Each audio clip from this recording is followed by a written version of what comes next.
આપની પાસે સોશિયલ મીડિયાના માધ્યમથી કોંગ્રેસના આગેવાન તરીકે નહીં, પોરબંદર લોકસભાના ઉમેદવાર તરીકે નહીં, પરંતુ એક પાટીદારના દીકરા તરીકે આપ સૌને વિનંતી કરવા આવ્યો છું.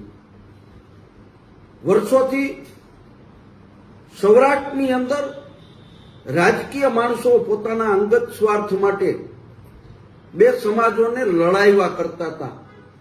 આખાએ સૌરાષ્ટ્ર, આખાએ ગુજરાતની અંદર ક્ષત્રિય વર્સિસ પાટીદાર ની લડાઈ વર્ષો સુધી ચાલી. બંને સમાજના આગેવાનોના પ્રયત્નથી આજે સૌરાષ્ટ્રની અંદર ભાઈચારાનું વાતાવરણ છે. ત્યારે પરસોત્તમ રૂપાલાજી એ જે વાણી વિલાસ કર્યો અને એને કારણે સમગ્ર ગુજરાતનો ક્ષત્રિય સમાજ પાટીદાર સમાજની સામે નહીં, પરંતુ પરસોત્તમ રૂપાલાની સામે લડાઈ કરી રહ્યો છે.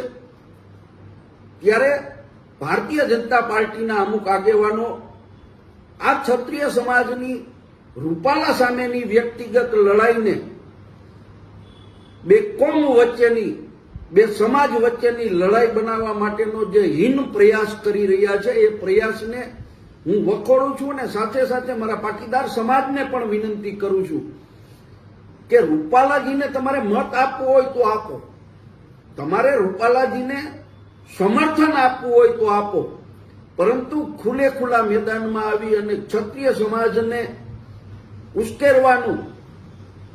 ઉશ્કેરવાનું એટલા માટે કહું છું કે રૂપાલાજીએ ક્ષત્રિય સમાજની બેન દીકરી ઉપર જે રોટી બેટીના વ્યવહારની વાત કરી છે, કદાચ કોઈ બીજા સમાજના આગેવાન પાટીદાર સમાજ વિશે આવું બોલ્યા હોય તો આપણું બધાનું પણ લોહી ઉકળી ઉઠે.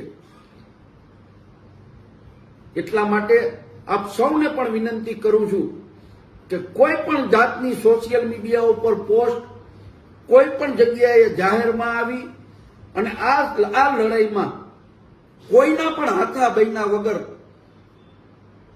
વાતાવરણ સુમેળભર્યું રહીએ એના માટેના આપણે સૌએ પ્રયત્ન કરવાના છે. રાજકીય માણસ હું હોઉં કે બીજો કોઈ હોય, એ ચૂંટણી ટાઈમે પોતાના રોટલા શેકવા માટે સમાજને અલગ કરવાના પ્રયત્નો કરતા હોય, ચૂંટણી પછી એ વયા જાય છે. ત્યારે ગામડાના જે સમાજના સામાન્ય અને નબળા માણસો છે, એ માણસોને બે કોમ વચ્ચે, બે જ્ઞાતિ વચ્ચે, બે સમાજ વચ્ચે જે વિભાજન થાય છે એ વર્ષો સુધી ભોગવવું પડે છે. અને સૌરાષ્ટ્રમાં આપણે આ વાતાવરણ જોયું છે. એટલે મારી સૌને વિનંતી છે કે કોઈ પણ આ રાજકીય લડાઈ હોય કે સામાજિક લડાઈ હોય, ક્યારેય કોઈના હાથા બૈના વગર ગામડાની અંદર રહેતા આપણા સમાજના ભાઈઓનો વિચાર કરી મહેરબાની કરી અને સોશિયલ મીડિયાની અંદર ક્ષત્રિય સમાજની વિરુદ્ધમાં કોઈ પોસ્ટ ન મૂકે, એવી મારી બે હાથ જોડીને પાટીદારના દીકરા તરીકે આપ સૌને વિનંતી છે.